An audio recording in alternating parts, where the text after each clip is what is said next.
Nous allons aujourd'hui étudier la notion de fonction. Cette notion est une nouveauté pour vous et c'est une notion qui est vraiment centrale dans l'apprentissage des mathématiques.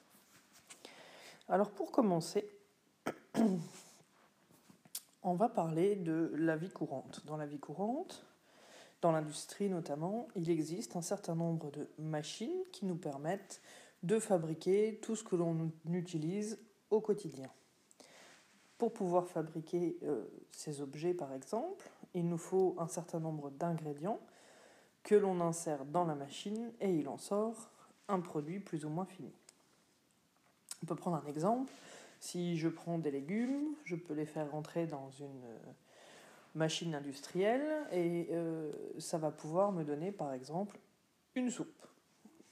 Mais ça pourrait aussi être une machine qui va transformer mes légumes en purée. Et puis ça pourrait finalement être aussi une machine qui va transformer mes légumes en légumes surgelés. Donc chaque machine a son utilité propre. Et bien en mathématiques c'est pareil. Il existe des machines. Alors ces machines, on a décidé de les appeler des fonctions. Dans ces machines, on rentre des nombres. Par exemple, imaginons une machine dans laquelle on rentre le nombre 5 et il en sortirait le nombre 7. Et puis, si finalement dans cette machine, je rentre le nombre 7, peut-être va-t-il en sortir le nombre 12, etc., etc. Alors vous imaginez bien que ce qui est important, c'est de savoir ce qui se passe dans cette machine. Dans l'industrie, j'ai besoin de savoir si ma machine sert effectivement à faire de la soupe ou si elle sert à surgeler mes aliments. En mathématiques, c'est pareil. Donc cette machine, que j'appelle donc fonction, elle va avoir un rôle particulier. Imaginons par exemple une machine qui ajoute 4 à tous les nombres que l'on rentre à l'intérieur. Donc si je mets 1, ma machine va le transformer en 5. Si je mets moins 4, ma machine va le transformer en 0. Moins 4 plus 4 égale 0. Si maintenant j'entre 0, ma machine, en sortie, va donner 4. J'ai donc construit une machine, une fonction, qui transforme un nombre en un autre nombre en suivant une règle particulière, c'est-à-dire qu'à chaque fois, il lui ajoute 4. Je pourrais également imaginer une machine, maintenant, qui multiplie par 2. Donc si je rentre 5, ma machine va sortir 10.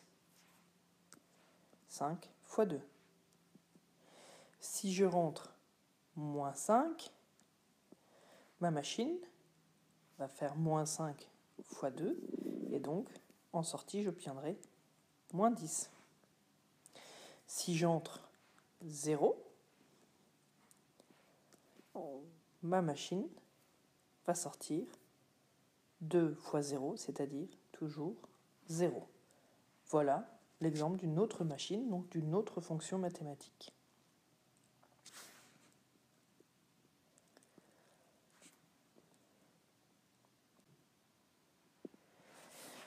Alors dans cette machine, il y a deux éléments, l'élément que je rentre et l'élément qui sort. Dans mon histoire de soupe ou de purée, ce qui en rentrait, c'était les aliments, ce qui en sortait, c'était ma soupe ou ma purée en fonction de ma machine. Ici, ce qui rentre dans la machine, on appelle ça les antécédents.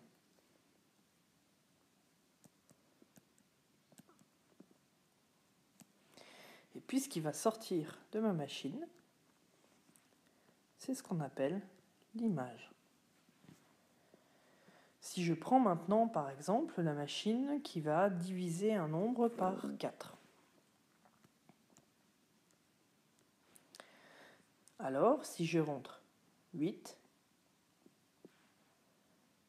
8 divisé par 4 est égal à 2, donc l'image de 8, c'est 2.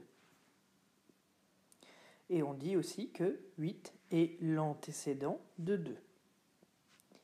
Donc dans ce cas, on dit 8 a pour image 2, ou 2 a pour antécédent 8. Si je prends moins 12 divisé par 4, je vais obtenir moins 3. Dans ce cas, je vais dire que l'image de moins 12 est moins 3, l'antécédent de moins 3 est moins 12. Alors évidemment, je ne vais pas m'amuser à dessiner des fonctions comme ça tout le temps et à écrire des colonnes de chiffres. C'est pourquoi généralement on n'écrit pas ça comme ça, mais on fait ce qu'on appelle un tableau de valeurs. Un tableau de valeurs dans lequel je vais écrire en haut tout ce qui est antécédent et en bas tout ce qui est image. Donc par exemple, si je rentre 8, j'ai dit que son image c'était 2. Si je rentre moins 12, son image sera moins 3. Je pourrais compléter ce tableau tant que je le souhaite avec tous les nombres que je vais rentrer dans ma machine. Alors on peut se poser la question, est-ce que je peux mettre tout ce que je veux comme nombre dans cette machine? C'est là que j'arrive à la notion d'ensemble de définition. Si je reprends mon exemple de machine à soupe, évidemment si je mets un boulon, ça ne va pas être terrible au goût. Donc on n'a pas le droit de mettre un boulon pour fabriquer une soupe. Et bien c'est la même chose pour les fonctions. On ne peut pas mettre n'importe quel nombre dans la machine. Alors il y a des fonctions qui ne posent pas problème.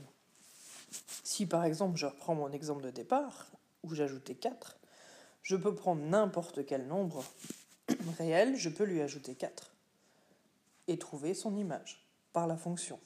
Voilà une fonction qui ne pose pas problème, je pourrais prendre tous les nombres réels que je veux. Intéressons-nous maintenant à des cas plus particuliers. Par exemple, imaginons une fonction qui inverse le nombre que je rentre dans la machine. Ça signifie donc que si je rentre un nombre, si je rentre par exemple 2, son inverse, souvenons-nous, c'est 1 sur 2. Si je rentre moins 5, son inverse serait 1 sur moins 5, ou encore moins 1 cinquième. Mais souvenez-vous d'une règle que vous avez vue il y a déjà quelques années, on ne peut jamais diviser par 0. Ça signifie que si je rentre 0 dans ma machine, eh ben, elle sera bien incapable de me sortir un résultat. 1 sur 0 n'existant pas en mathématiques. Ça veut dire que lorsque ma fonction inverse le nombre rentré, je vais pouvoir rentrer tous les nombres réels que je souhaite, sauf 0.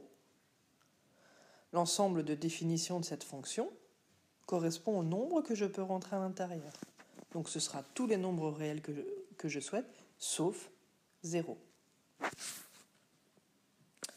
Alors enfin, on va lui donner une notation à cette fonction. Cette fonction, on ne va pas l'appeler fonction, mais on va l'appeler généralement par une lettre. Et puis pour faire simple, on prend la première lettre du mot fonction, c'est-à-dire f. Et cette machine, elle nous permet de transformer un nombre x en un autre nombre. Si je prends par exemple la fonction qui a ajouté 4, si je rentre x à l'intérieur, il va en sortir x plus 4. Et bien mathématiquement, je dis que f, c'est la fonction qui, quand je rentre x dans la machine, va en faire sortir x plus 4. Voilà comment on note une fonction.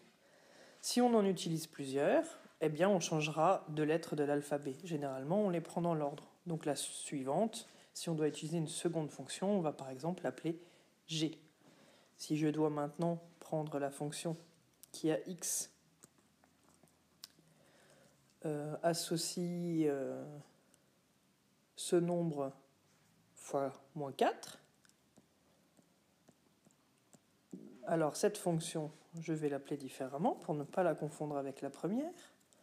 Je vais par exemple l'appeler g.